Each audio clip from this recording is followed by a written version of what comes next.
everybody. Welcome back to the Everyday Night. I'm Joe. And I'm Jeff. And Jeff, Yes, sir. I had an English teacher in high school Me too. whose name I had several.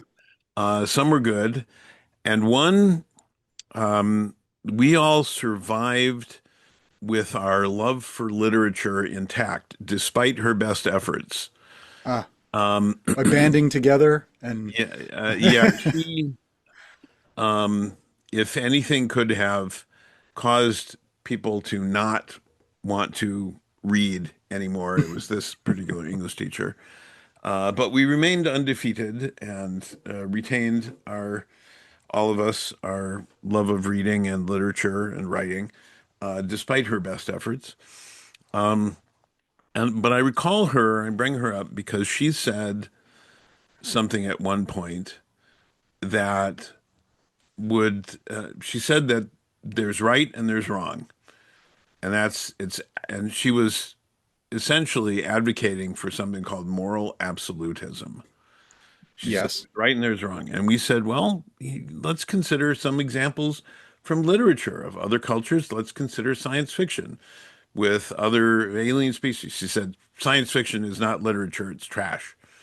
So, um, and of course, many of us were really into science fiction and Right.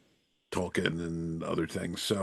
Um, so it got me thinking, and thinking of some of the debates that are currently ongoing about moral philosophy, and that certainly relates to the virtues Hmm. we talk about. And so, what I suggested for our conversation was the continuum from moral relativism to moral absolutism at the other end, and and Whatever shades in between yes, that we are yes, proud that we are almost certainly living with. yes. So that's what I thought of for tonight and Okay. like to discuss. Right. I Okay. am I am as prepared as ever Yeah. for this Oh, discussion. oh dear. Oh well. Um, at least segue here. You have prepared yourself with a beverage. Oh, well, exactly. That's as prepared as I ever get. But I am well prepared. I have a bottle or a glass of the It 1792. might take a bottle for what we're. Well, I should have started earlier if it's going to take Yeah, a whole bottle. yeah. This is the 1792, which is one of my go-to party bourbons Well, because it is a very good bourbon that is at an excellent price point, and I can afford to take it to parties, and no one is disappointed by it, but I don't have to go into debt to get a good yeah. bottle. Yep. So, and you, sir, what are you Well, offering us? my libation of choice for this evening is something I've made before, and today was a warm day, and this is Absolute vodka. Their flavor called Absolute Juice, which is vodka with pear and elderflower, Oh, yes, I and need to try that. You a little mentioned bit that a of couple of episodes ago. lemon juice, and then Fever Tree light tonic water, and some large ice cubes, and it's That's another thing I need to get is a large cube yeah. mold. I like them. They it stays colder longer with less dilution. Hmm. Um, and good. It's good. So Right. yeah. So here. So some So, definitions first.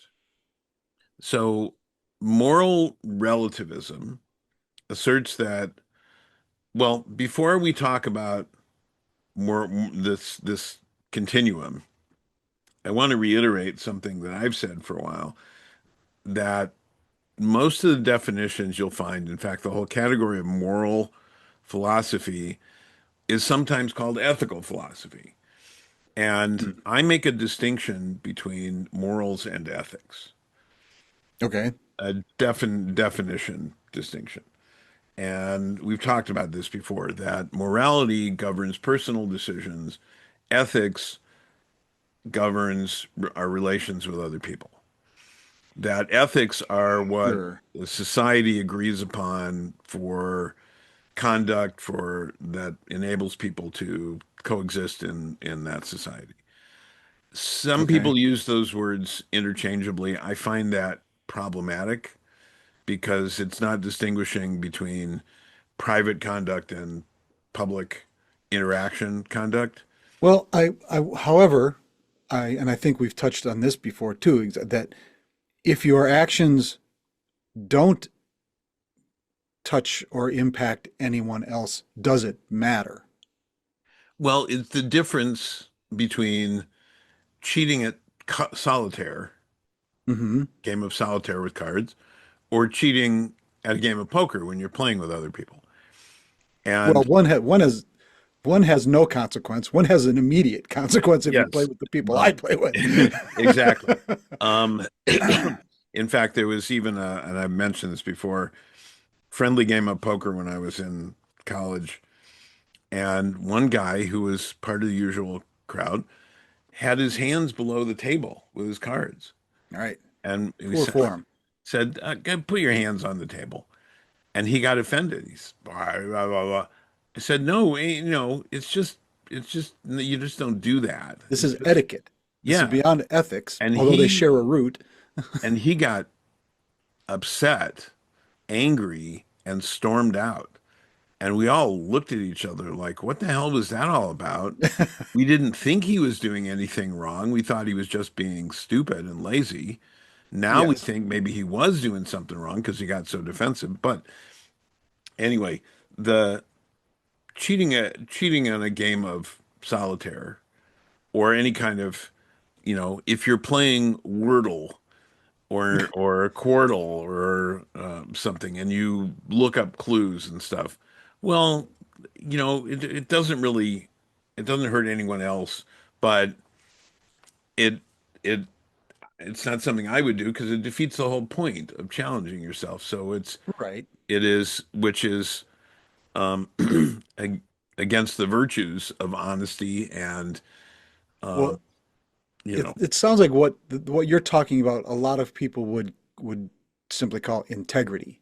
mhm, for that kind of Yes. personal morality. But it people use that in a broader sense. So I may come back to distinguishing that, but it's not called ethical relativism. It's called moral relativism. That's the standard term. So I just wanted to make those definitional distinctions as I use them clear. All right. So Noted. what's that? Noted. Noted. Thank you. Moral relativism asserts that moral standards are culturally defined and therefore it may be impossible to determine what is truly right or wrong in an absolute sense. The Okay. opposite end of the spectrum is that moral absolutism asserts that there are certain universal moral principles by which all people's actions may be judged. Which is, but then how to define it? Because you cannot escape your cultural morality. Yes. Now, moral moral absolutism is known as a form of deontology, Hmm. which is an ethical theory, as the definition. Again, they confuse morality and ethics. There's that word again. Yeah. Focuses on duty and rules to determine if an action is right or wrong. The other, there's another um, approach called consequentialism, which judges the morality of action based on its consequences, is saying that the best action is one that produces the most favorable outcomes. But this is But another way of favorable saying the favorable ends for whom? Well, yes, exactly. It's another way of saying the end justifies the means, which gets us to Immanuel Kant, who developed something he called the categorical imperative. And the categorical imperative is a universe. He's defining that, using that term to define universal law, defining how individuals should act. Meaning that if you're going to act in a certain way, your decision to act that way should be based on the idea that your action could apply to everyone. It could be a universal law of Okay. behavior that applies to everyone. Um, so looking at that, Kant would say it's wrong to lie because if everybody lies, then you can never know what the truth is. You can never rely on truth. You can never trust anybody. So it's always wrong to lie. He would say even if you could save somebody's life by lying, that would be wrong. It would be wrong to lie. Yes, because he does not consider the consequence. Right. And so that's goes into that. That's a consequence of his absolutism in a way. Um, Well, we can't talk about this without talking in some ways about religion. yeah. Religion usually offers absolute moral absolutism. That the book says here's what's right and here's what's wrong.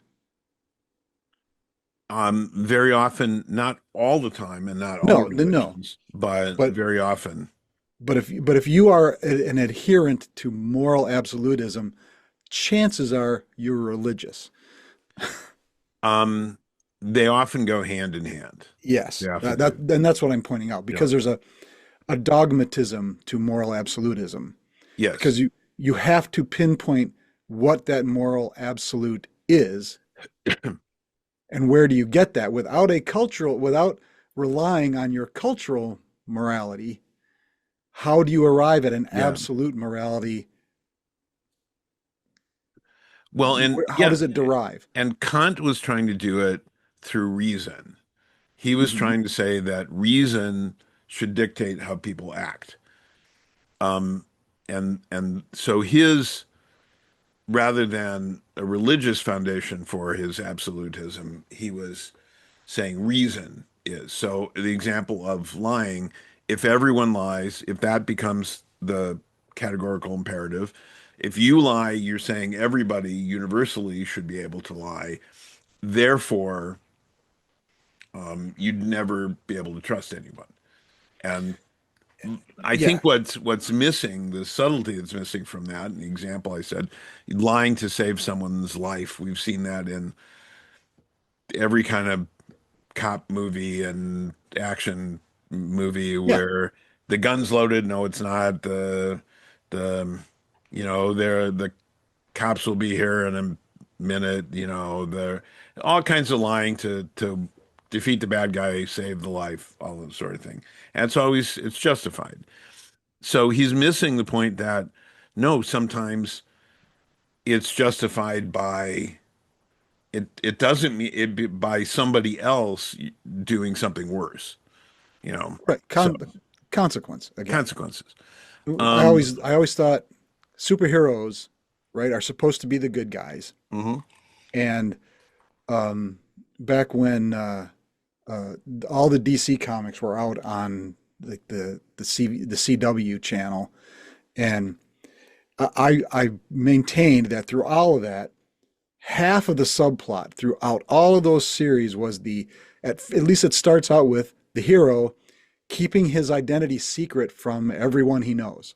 Yeah, And when they find out, the subplot for this week is this person learns who you are, and it's how could you have lied to me? How can I trust you this long? Well, I was trying to protect you.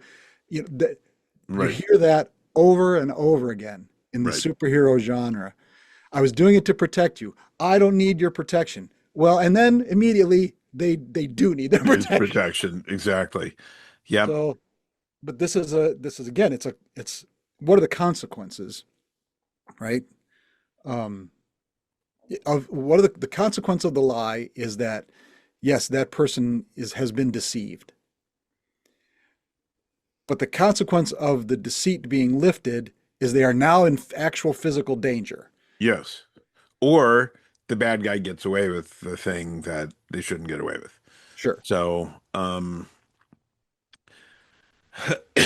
so yeah. So I think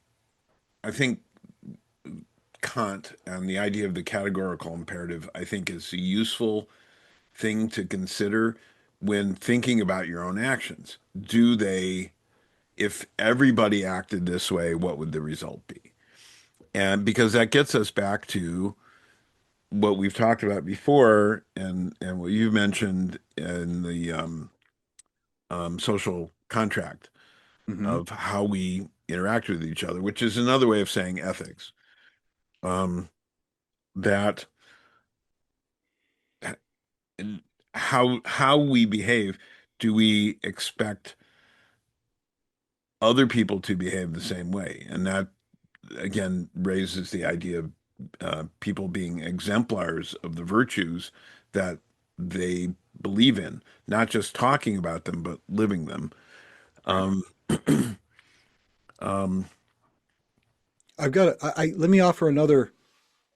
Not to backtrack much, but let me offer the other sort of side to or a scenario where your maiden aunt gives you a pair of hand crocheted mittens for Christmas, and you say, "Oh, I love them."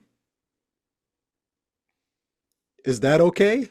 When you don't really love them, you know, but that is what they want to hear. It yeah, harms no one to say that you love yes, them, and it makes them feel better. yes. So the white lie, right, Yes. as it's been called, um, there's always the in that example, how kind of you. What a wonderful thing. Yes. I don't have anything like this. What an, to heap praise on it without talking and heap praise on the gift, on the action, on the thought, on the sentiment, Hmm. without talking about the thing itself. Right. Um, but that is in some ways a lie by omission. Well, yeah.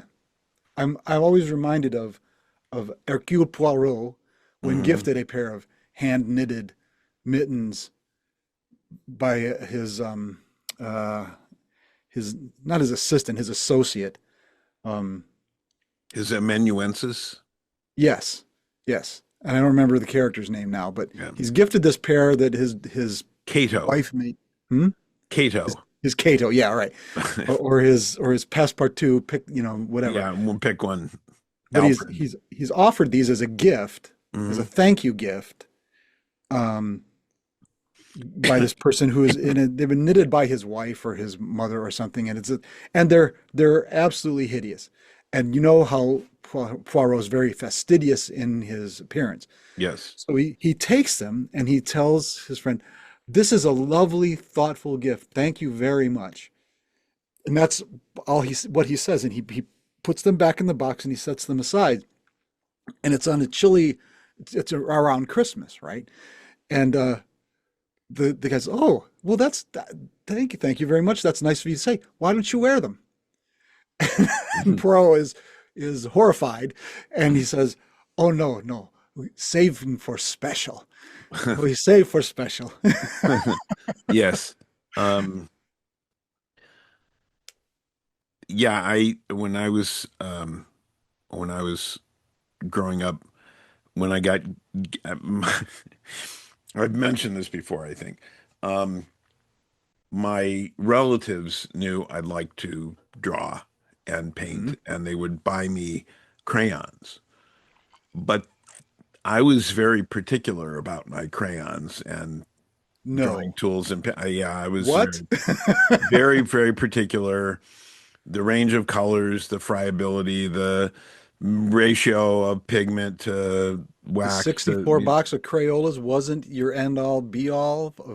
Crayola were the best you could get without going to a specialty art store and moving into something like pastels, which are Right. different, and so Crayolas were the gold standard. Well, they were the multicolored standard. Yeah. Um, but my relatives would give me like the cheap praying crayons, no name Ugh. crayons, and they were terrible. And my mother said, whenever they do this, just say thank you, and I will replace those with good crayons. And that was, so I would say thank you, and she would replace those with the good crayons.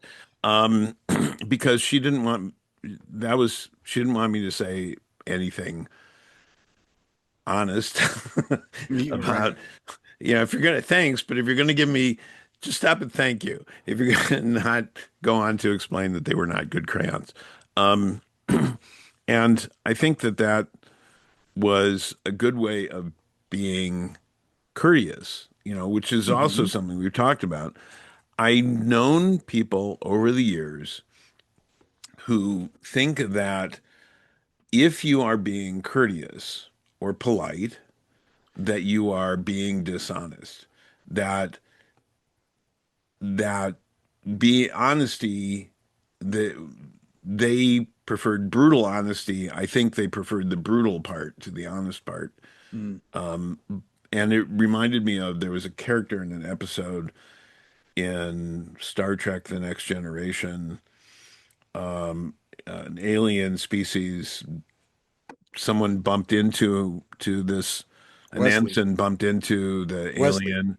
No, it wasn't Wesley. It was the alien with Wesley. Oh, okay. Alien Oh, bu bumped into the alien, and the aliens gets angry about it, and the guy starts apologizing, and then Wesley gets back in his face and you want this and to become physical? physically gets very angry, and Wesley's dwarfed by this huge alien, and then it's fine because an alien, and Wesley explains culturally they consider politeness to be weakness, dishonesty, and they prefer what Right. he just did. And I think I've known people like that who who thought that courtesy, and we've talked about courtesy a lot, was deceitful.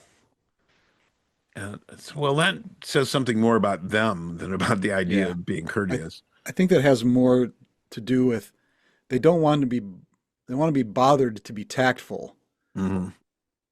and therefore they reject it from anybody else so that they don't have to be responsible for their own responses. Yes. And I think tactful is an important word because tact is not dishonesty, but it is honesty, non-brutal honesty. It's honesty tempered by consideration of the other person. Yes. Um, and I know we mentioned in other episodes critique and how we've both been through critique, and that critique is a process in design or art Right. or writing, any kind of creative activity. Critique is a process by which you talk about the intent and you talk about how well they achieve the intent and the technique and ways it does it achieve it, does it not. It's a very useful process that a lot of students I found, a lot of people have not been exposed to. Right. And I went through some critiques that emphasized the brutal, that where uh, other students were thinking incorrectly that by like that it was a competition, that by tearing somebody else down they would Oh, rise. rather Yeah, than a cooperation or collaboration, which I always explain to students. You know, in here, you should be helping each other, except on tests. You know, right. if you should cooperate, collaborate, help each other. If you know something someone else doesn't, help them understand it. Just, do your tests yourself. Um, Well, it was explained to me when I was in school and doing critique. The instructor that gave us that encompassed all of this mhm. was that the purpose of a critique isn't to tell someone how wrong it is, but to tell them how to make it right. Yes.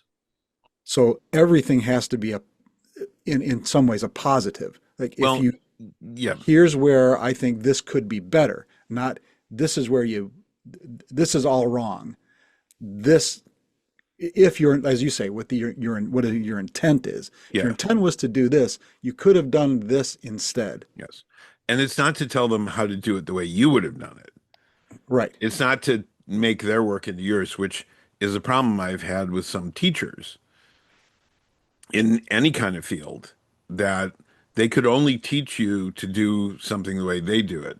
And if you're a student and you're learning something, learning im learning the method or the style or the technique of your instructor first, and then learning another one from someone else and another Hmm. one from someone else until eventually you can synthesize your own process and Right. method and technique. That's a valid way of learning. Um, Well, by going to different instructors, you stumble upon new techniques.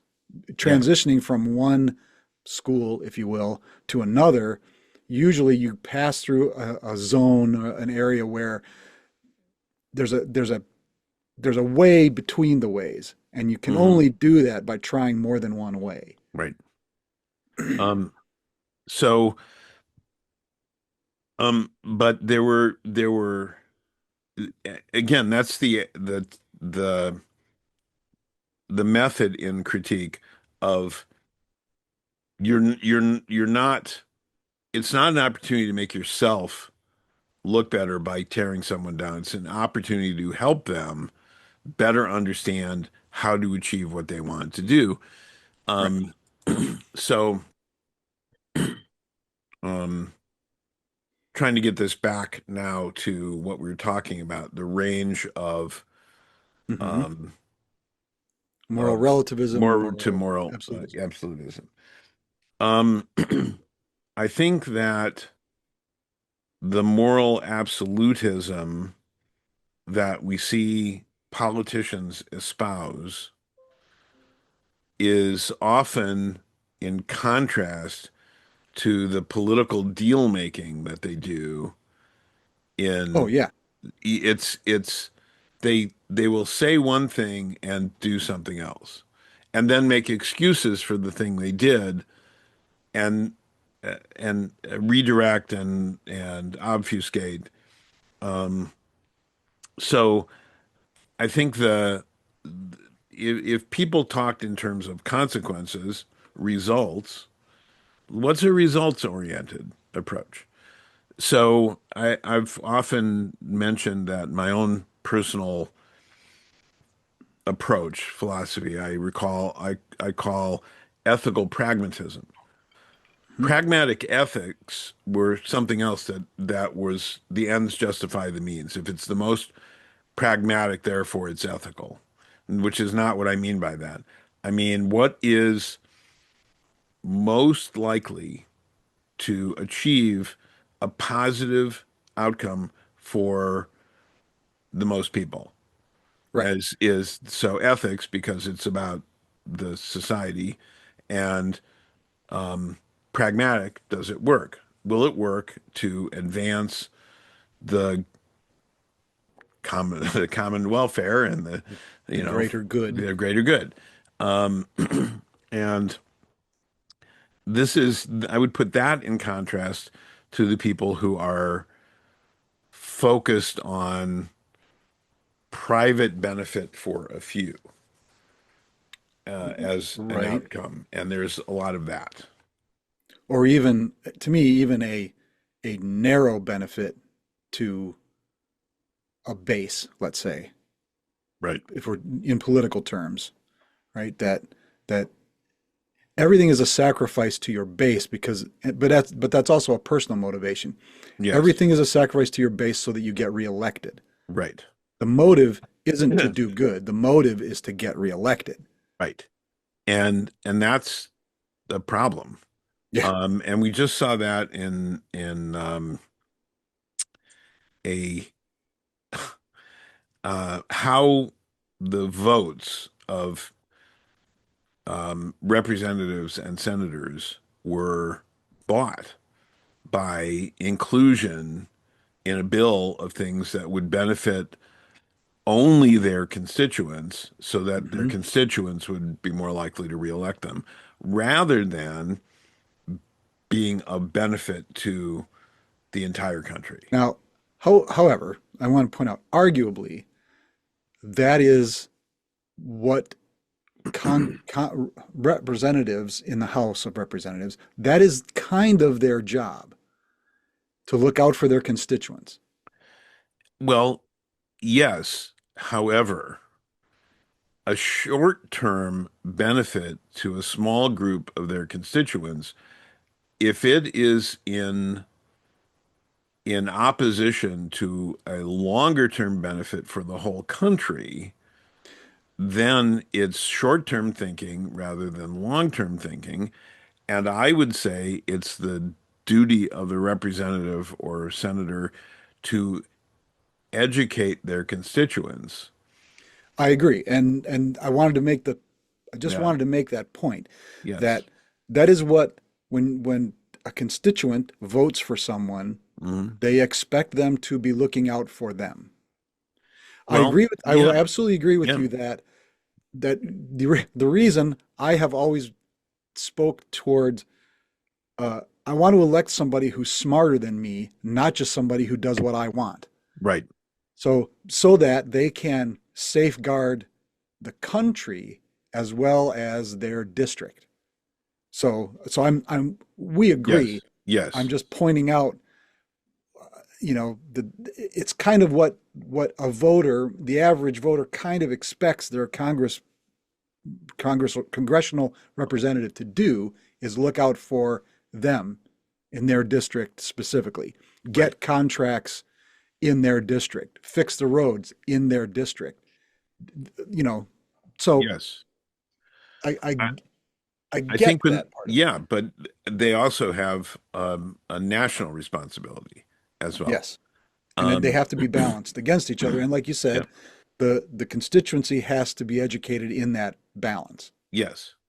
Um, so, and sometimes supporting the third leg of that stool is supporting their party. And that is often where their support for their party is actually in in opposition to support for their constituents and Yep. the country.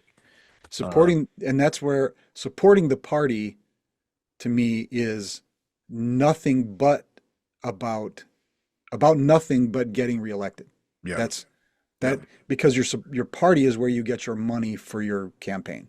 And which brings us back to the problem of money in politics, which is the ongoing problem. The you know, Yeah. um, Let's not get into that right now. yeah, that We've would still be got more yeah, to talk about here. yes. So the I think I don't I have not found the statistics for this, but I think it would be interesting if you walked up to people on the street and asked them, is there right and wrong? Is there an absolute right and wrong? What would people say? Yes? Would they say no? Would they say it depends? Well, I And think if you walked up to the average person in the street, they would mistake absolute relativism with cultural relativism. Yeah, They yeah, would, absolute moral absolutism with culturally, yeah, they yeah, don't understand the difference that right. to them, their cultural, Mhm. their cultural morality is an absolute morality. Yeah. They can't consider an exigency that would change the moral compass of a whole culture. Yes. If it's different from theirs, it's wrong. Like my English teacher Yeah, in high sure. school. Yeah. Um, and I, I cannot also, though, personally agree with a complete moral relativism because there are some cultures that are, um, there are, there are, there's ethics and morality in some cultures that are ultimately destructive of that culture, um, Sure. that I couldn't support. Um, so, for example, um, in cultures that believed in human sacrifice, Right. again, absolutism, and inspired by religion or connected with religion. I can't say that as much as I would recognize that there are ways of thinking in other cultures and other languages that are different, but not, I wouldn't call immoral. There are some that I couldn't completely be a moral relativist because there are some cultures that have a more moral imperatives that I don't agree with because I Okay, think they're certainly. ultimately destructive. And I agree. And I think that we can get back again to we've talked about this so many times. Uh, the in every self-respecting religion, and I think in any respectable set of governing laws, there is a buried empathy in the law, in a respectable law that as you gave me the quote that I have now used over and over again that the golden rule, Yeah, do not do unto others what is repugnant to you, is the whole of the law. the rest is commentary. Right. Yeah, So yeah. I think if there's anything like a moral absolute, you can look at it and say, would you like that person to be you? If you believe in human sacrifice, are you willing to be sacrificed for the good of your community? Yeah. And there are people Oh, that who sure, are sure. willing because they've been brought up in that. And, um, but I would say it's also different for them to say, yes, I'm willing to, and then to say, and I'm willing to sacrifice my children, your children, other people. I'm willing to sacrifice everybody and myself. And And there's that's nihilism. And well, that's, and there's a second aspect to it yeah. that when it's driven by religion, if if human sacrifice, say, I mean, let's say there's a dragon that lives in a cave. Hmm. All right. Now the dragon says, if I don't get a sacrifice once a month, I will come and I will destroy your city and wipe out the entire population. And there's no arguing, there's no reasoning with that dragon, right? That is an inevitable consequence if they don't get a sacrifice. Is then the sacrifice moral? That's a really good question. That's a great question. And Now, oh, on the other hand, on the Dragon other Slayer and um there's and the so many relative movies. morality in Right. all of those movies is that no, it's not, and we should slay the dragon. Yes. Yeah. Okay. Yeah. Now, now the other part of that is though that there is an actual dragon. You can Mm, go and see the dragon, and the dragon can breathe fire and all of that. Saying that we have to sacrifice this person or the volcano will explode because the gods want it is not the same thing. right. So reason does have to enter into it because you've never seen the guy. I mean, you've seen the volcano explode, but you've only got somebody in a Telling fancy you headdress telling you that the that's the gods do reason. that. I'm reading I'm on the second book, third book of a series about it's fantasy. There's a military academy. They're training uh, kids, college age, or to be dragon riders, and because Okay. to defend their country. Is this Anne McCaffrey? No, it's not Anne McCaffrey. It's a Oh, different one. okay. So they're training people, but the fatalities in this Dragon Rider Military Academy are enormous. Hmm. They expect people who are have volunteered for it. Well, no, they haven't all volunteered for it. Some are required to do it, and there are fatalities, lots of them, and they just expect that because it means the ones who survive are tougher and better.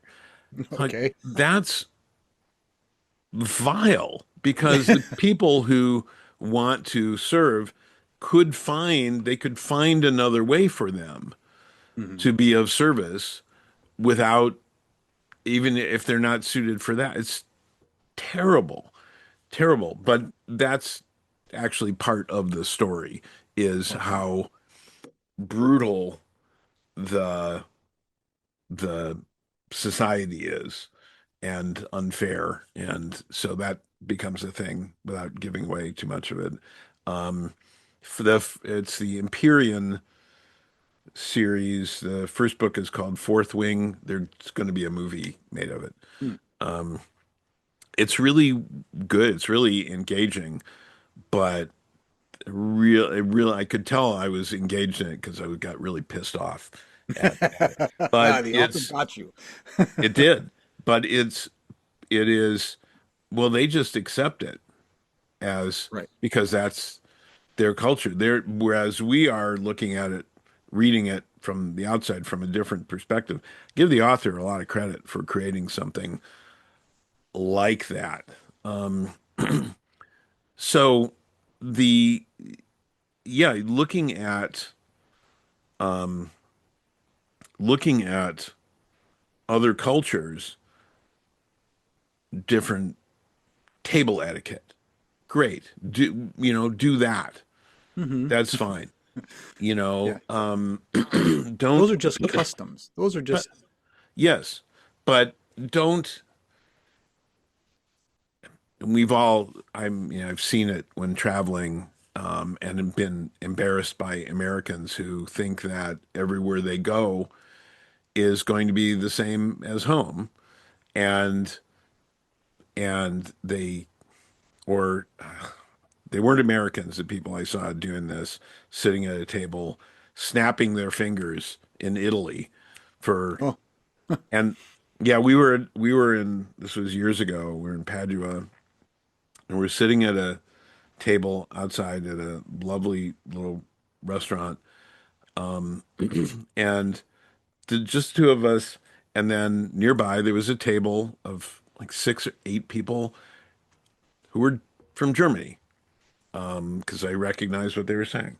And they were loud and demanding and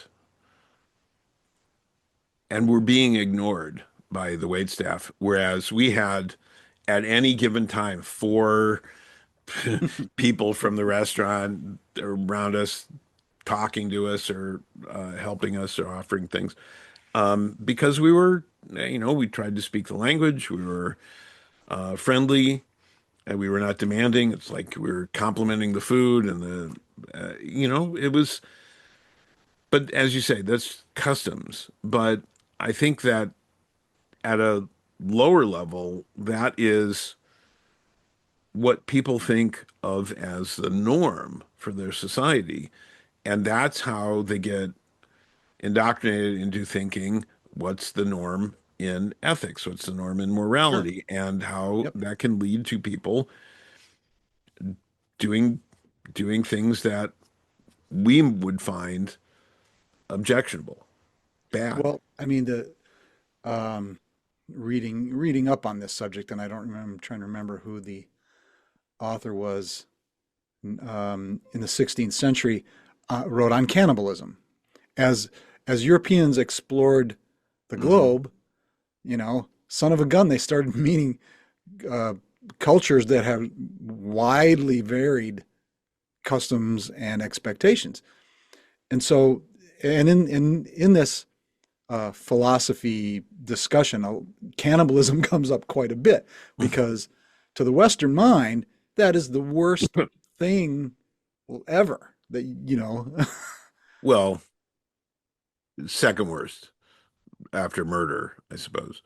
But I don't know. I think people would. murder I think people would put cannibalism above above murder murder. because there's well, the excuses for murder are things like, oh, self-defense, defending somebody else. You But you know you it's not murder then, if well, it's okay. self-defense. But yeah, okay. Killing a person. Cannibalism is like a Yeah. step beyond that. Well, I've killed him. I might as well eat him. You know, Well, yeah, but there are examples where sure, that survival isn't. survival, right. Yes. So, So there is even an exception for cannibalism. yes, yes. Um, there's a concept. There are fast days in many religions have Hmm. fast days, or longer periods, or in Islam, and Ramadan, you don't eat between um, sunrise and sundown. Judaism, there are fast days, um, like Yom Kippur is one of the well-known ones where you don't eat or drink anything from sundown the night before to sundown that day, so 24 hours. But the exception, the carve out to any of those commandments, any of those rules, is to preserve life and health. Right. So if you need to eat or drink, you are not only allowed to, you are required to, if it's to say it's preserve your health and life. Um, and that's sometimes becomes a point of contention where somebody says, "No, I'm fine. I don't need to." Again, no, you are required to. Your doctor says so, so you will, and you're required to. And so those kinds of, yeah, there are plenty of rules and religiously based, but there are practical exceptions to those, which tempers the absolutism in a way that makes it more more survivable, more palatable. Um, Well, as I've said lots of times in our discussions, that I I, I firmly believe that religion, any religion, all religions started well for one of two reasons. One was to improve the survivability of a tribe. One, and the second is to control the tribe for personal gain. So, I think but that I think one can grow out of the other. the third is to try to understand the world. I But don't think religion has anything to do with understanding the world. I think it, It's explaining the world rather than yeah. understanding the Well, world. okay, yeah, that's a good distinction. I think as an okay, yeah, I think that's the third thing. How do we explain the weather, the seasons, floods, disease, But natural I don't know phenomenon, that other those things? become religions. I'm not sure I qualify all of those as religions. It's only to me it's only a religion when your behavior is is set forth in a rule book of some kind. You can contemplate the universe and nature and yourself without a religion. Yeah, but if you're talking about the origins of religion, the effort to explain the world is one of the things that gives rise to that. Okay. Well, Yeah. It's not, is it necessary? No. But did it happen that way? Yeah. So, okay. All right. But I think so. Um, where was I even going to go with that? The so the rules that are set out, I think. Oh, that's what it was. It was about preserving the mm, tribe. yeah. So, as you have pointed out to me, and I sort of realized myself decades ago, was that Judaism, in particular, right, is a lot of the religious doctrine is about surviving in a desert and not eating impure food. Mhm. And you know, I'm not sure what the threads, what all the threads things are about, but why you can't weave two materials together. I don't know what that's about. Well, and in a lot of ways, there are a lot of things that we don't know. Why? Um, I did have a rabbi, Orthodox rabbi, once say to me that in a discussion that God doesn't care if you believe, only that you follow the rules. And I said, no, Then what's the no, point of a god? no, no. But but then Judaism is not just a religion. It's it's referred to as an ethno-religion because it was culture. It was a tribe.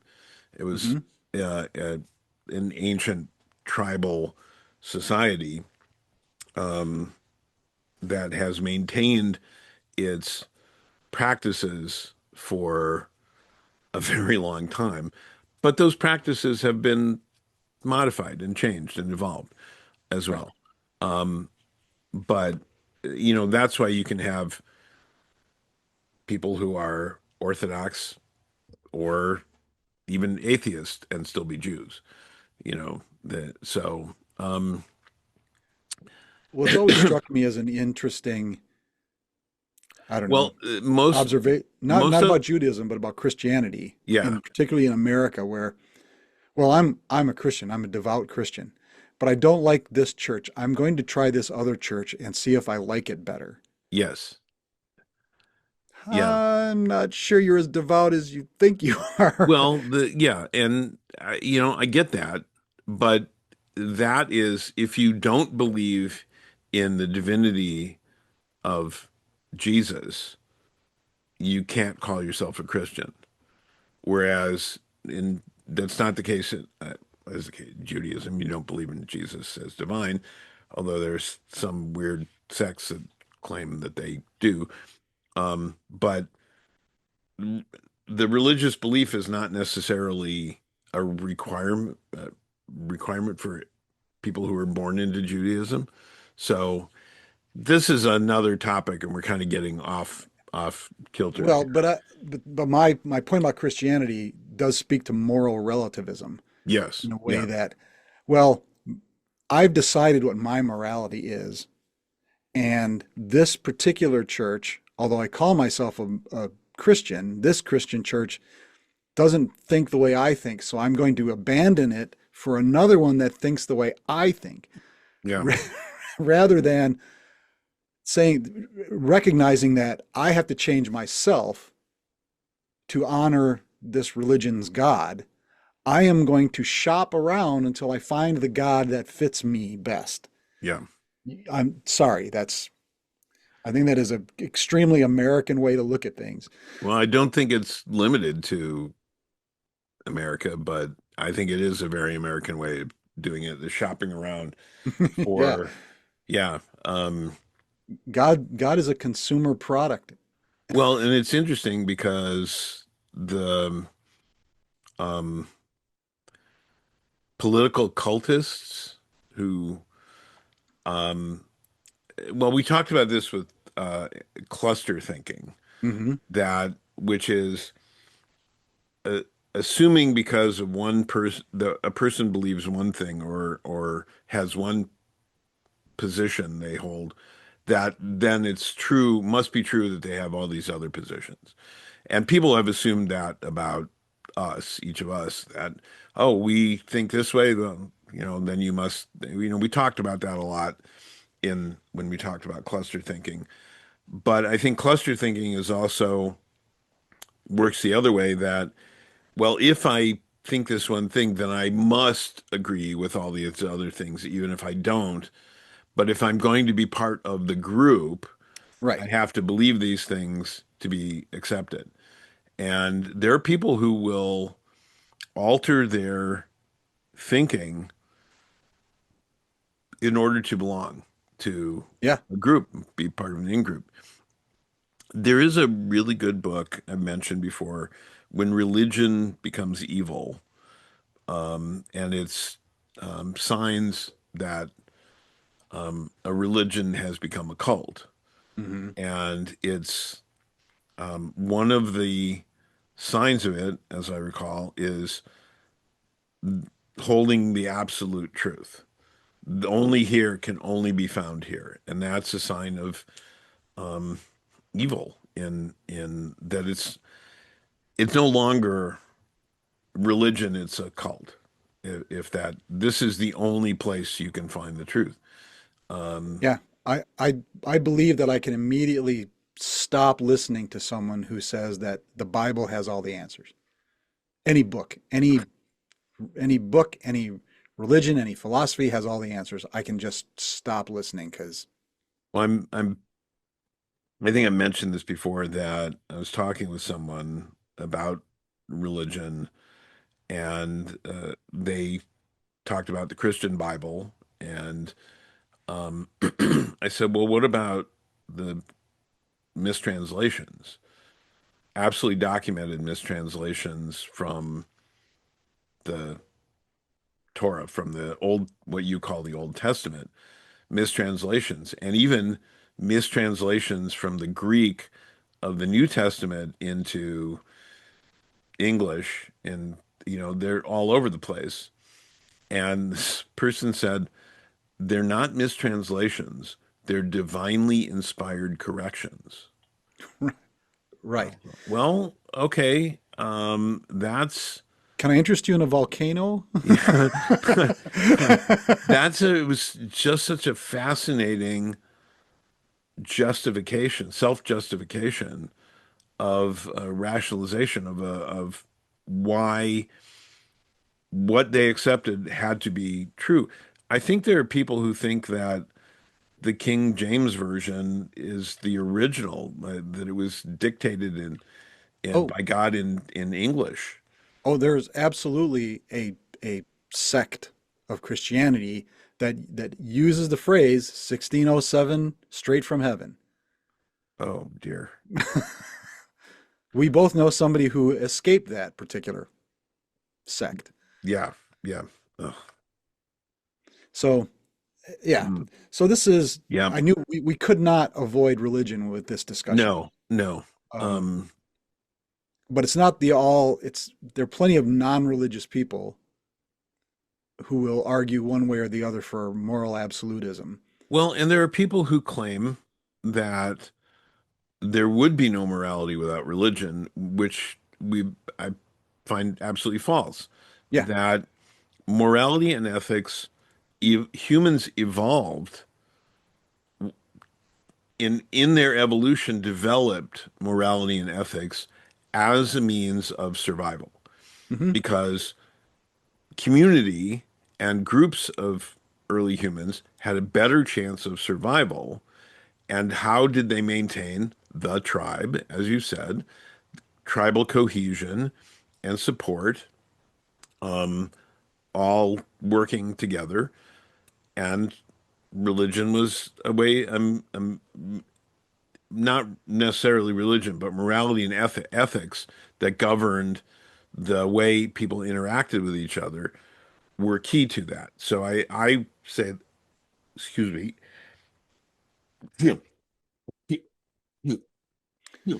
Okay, well, Joe works on his hobby. Well, excuse me. Well, I will That see was a if I can. relatively short stint in your That life. was, that was. Um, well, maybe I will, I may be able to edit that out. Um, um, wow, just went right out of my head. Oh, that humans, as they evolved, developed ethics for allowing groups of people to survive, for the tribe to survive and thrive and protect itself. Those, I think, and the need to explain the world around them became a basis for religion.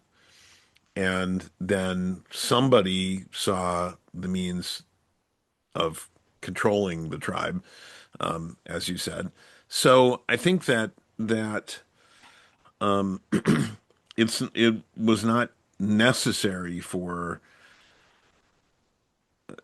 religion was not necessary for the development of ethics and morality. So I would the No, and as I said before, I'll say again that I think that it has that all the law has its grounding in empathy, and I Yep. think and we see signs of empathy in other primates, Oh other yeah. higher mammals. We see how empathy, how one animal helps another, Yes.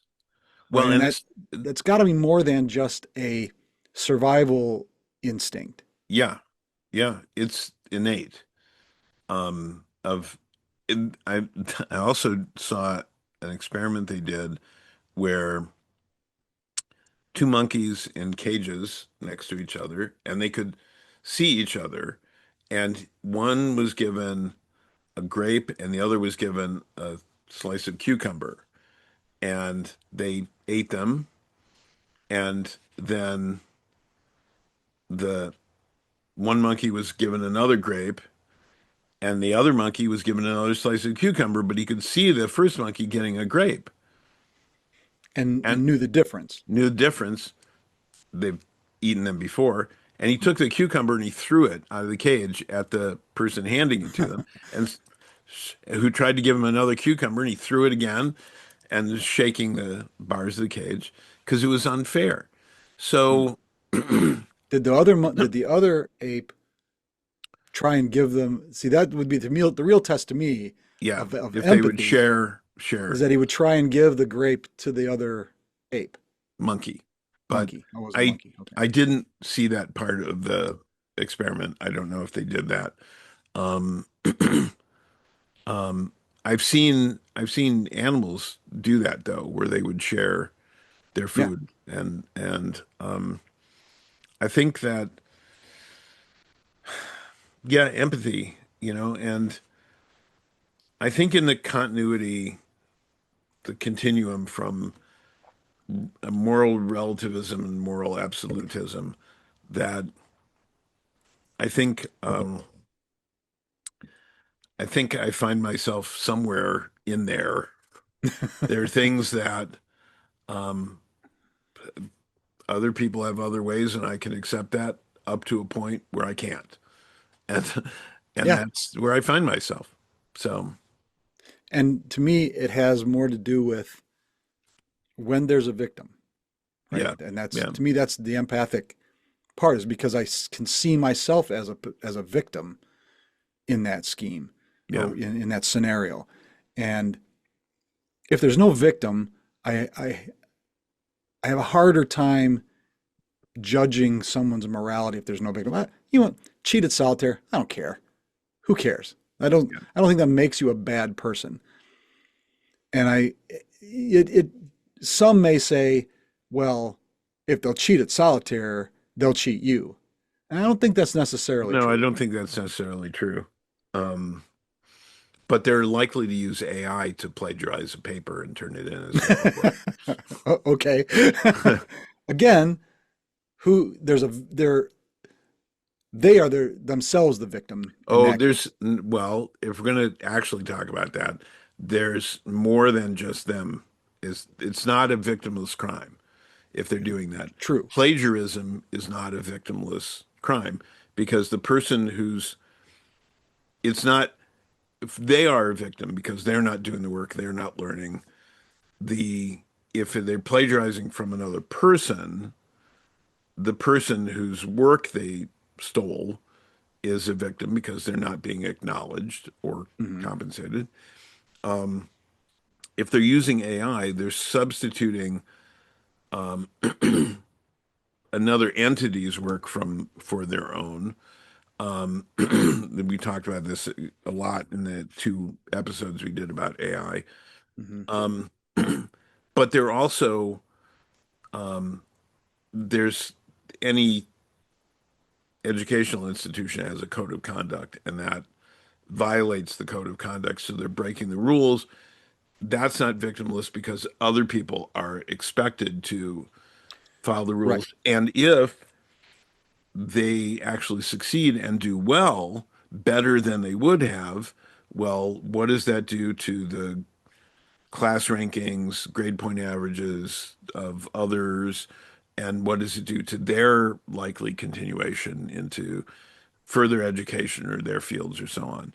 They're trying to give themselves an advantage, an unearned advantage, and an unearned advantage always harms the people who have played by the rules. Right. Yeah. I'm no notes, no argument there. Yeah. Okay. Um, and that is different from a game of solitaire, or Yeah. Yeah. We're yeah. Again, that's. I mean, I picked that as an example because it's clear and it's pretty extreme.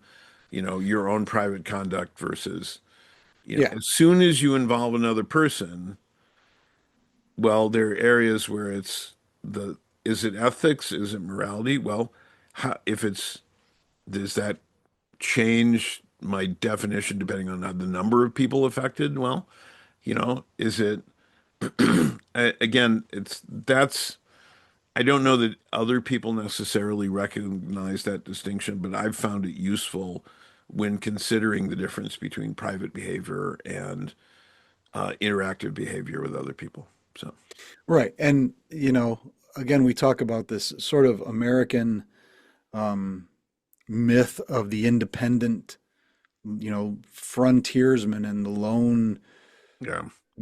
the lone gunman or whatever. That uh, well, we've also talked about the litmus test of whether you're a good citizen is whether you put your grocery cart Yep. away. Yep. Right?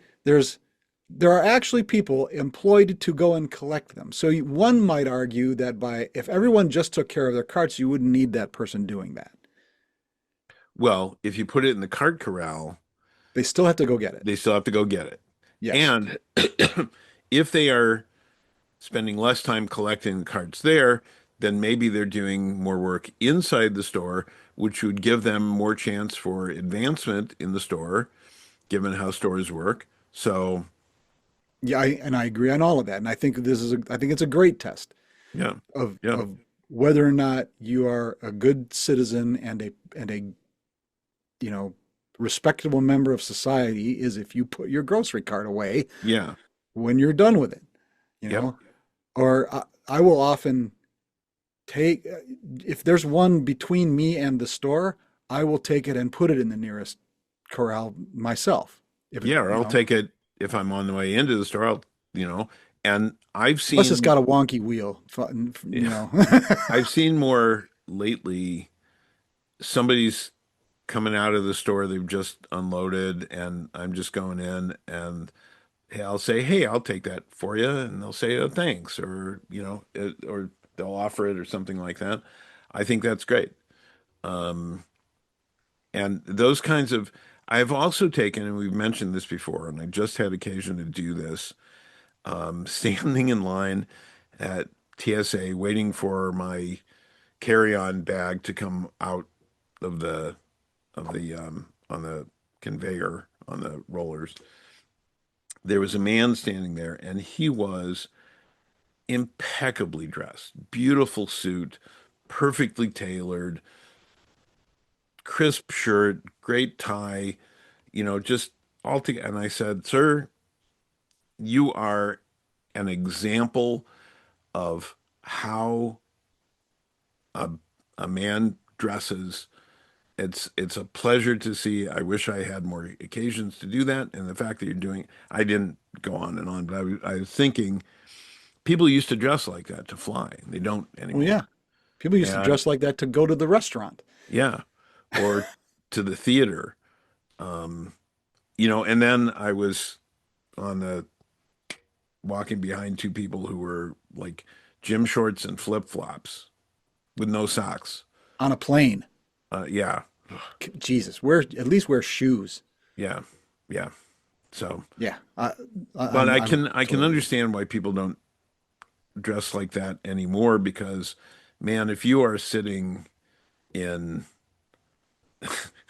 Yeah, boy, you that'll know, take the press out of your trousers. I yeah, mean, yeah, we were our flight was canceled and we were put on two flights and didn't get. So we were the second flight, the longer one. We were sitting in the back, like almost in the one row shy of the very back of the Mm, plane, and it was tight because we usually don't sit there. And yeah, I would not have wanted to be wearing a suit in that yeah. Well, situation. So the last time we flew, um, the lady who came through the TSA, the scanner right behind mhm. me, where you put your bag and your Yeah, all your metal objects in the tray, yeah, whatever. Well, the lady who was right behind me had a cane.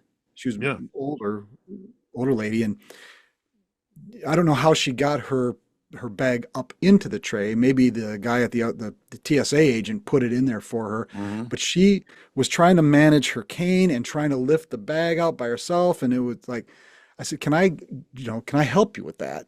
Yeah, She was, "Oh, thank you. Thank you." And all I did was put it on the floor and yeah. extend the handle for her. But she was nobody standing around there thought for a second that it would just take a second to help her. Well, thank you for doing that. I've actually started making a point of being aware of other people and seeing if I can help other people. And I've offered to help other people who will say no, but it's better that I offer and someone declines than that I don't offer. Sure. Yeah. And um, yeah, so Okay. I So th yeah, I think we've I we've been think over we've an hour covered on this this. well enough that we've gone way off into Yeah. um, Yeah. so So I think neither of us are absolute proponents of absolute morality, or and that we're relatively behind relative morality. but with exceptions. So Well, again, yes, again, but to me it comes back to, are you if I can see myself as a potential victim in this yeah, scenario, yeah, it's wrong. If there is a victim in this scenario, if someone is being victimized, there's something wrong with the system. yeah, yeah. And that, sacrifice, slavery, whatever exploitation, Of any, yeah, yeah, that's just to me, there is a absolute morality within that. yeah. I think if there's one, well, as you said, the one guiding principle, um, uh, although we have to, recognizing that people have free will, we also recognize that people might be indoctrinated such that they don't believe they have free will. And so consequently, their ability to actually make a choice based on not harming other people has been artificially limited from what they would have had in a different circumstance. So, Well, and I suppose that if that were sufficiently explained to me that this person is incapable of making an actual moral judgment and has no guide but the indoctrination they have had since they were a child, then I might be inclined to be more generous of their decision making or their lack of decision making skills Well, and yes, I would agree with that, to a and point. to a point, because when the point is that I will be their victim, or someone I know, or anyone else will be their victim, then even though their decision making, their moral judgment has been corrupted by their circumstances, I have an obligation to, it's moral for me, as we've talked about in self-defense, it's moral for me to defend myself and other people as well. Well, and this is the key. I say I might be more generous, but the I don't care what your indoctrination is. If you are devoid of empathy, Hmm. then you have failed society altogether.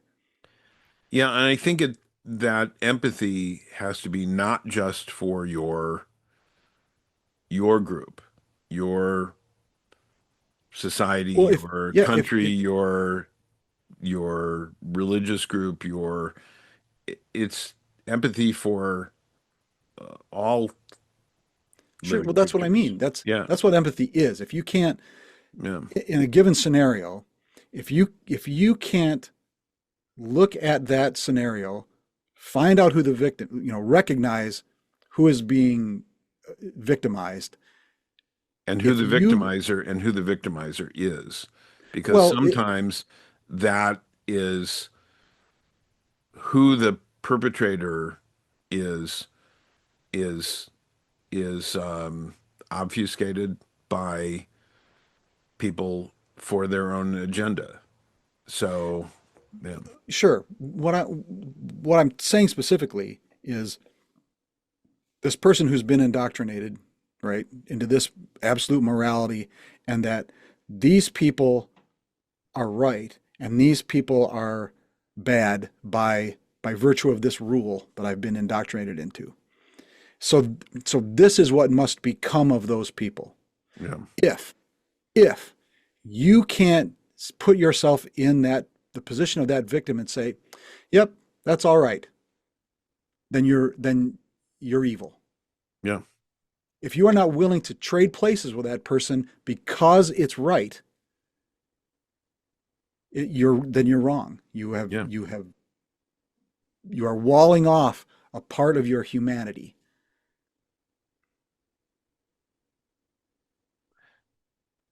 Yeah.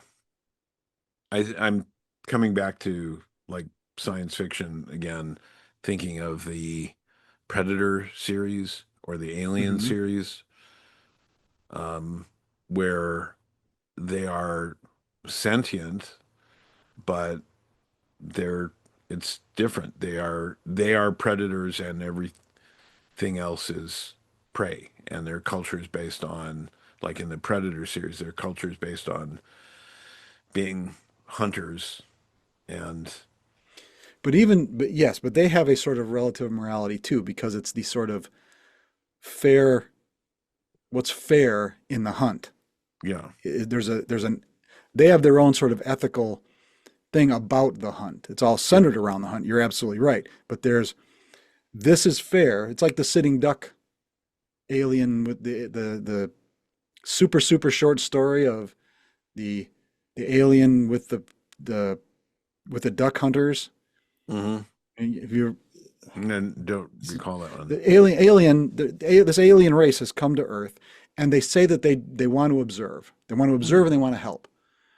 And so, and in all levels of culture and learning. So one alien is with these hunters, and they're hunting ducks. Well, the ducks are on the pond, sitting on the pond, and um, the first part of the story says how they have raised up, um, humanity, and they've given them all these gifts and these technologies, and they've shown them, you know, how to harness new forms of energy, and they've increased technology incredibly. But then he's sitting with these hunters, and he says, "Why don't you shoot the ducks that are right there in front of you. And he looks at him, and the hunter looks at him and says, "You don't shoot sitting ducks." And the alien turns to him and says, "Another bond between us." Oh, oh, yeah. Wow. Right? Right. So giving them all the technology so there won't be sitting down. Oh, yeah. Okay. Good. Whew. Yeah, that's good.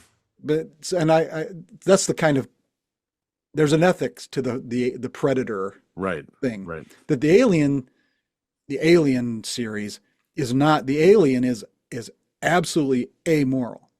Yeah.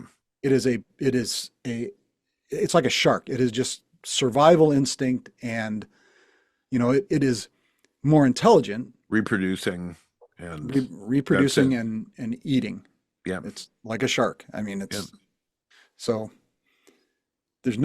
you can't apply an ethic to something that can't reason. Right. It is driven entirely by a pre-programmed set of Instinct. Yeah. instincts or whatever. Um, Huh. Okay. all right. I think we've certainly exhausted this topic for the moment, I think. Um, thank you, everybody. Please like and share and comment and suggest topics you'd like to hear us Yeah. discuss. Um, and until we see you next time, be thou A good night. and true.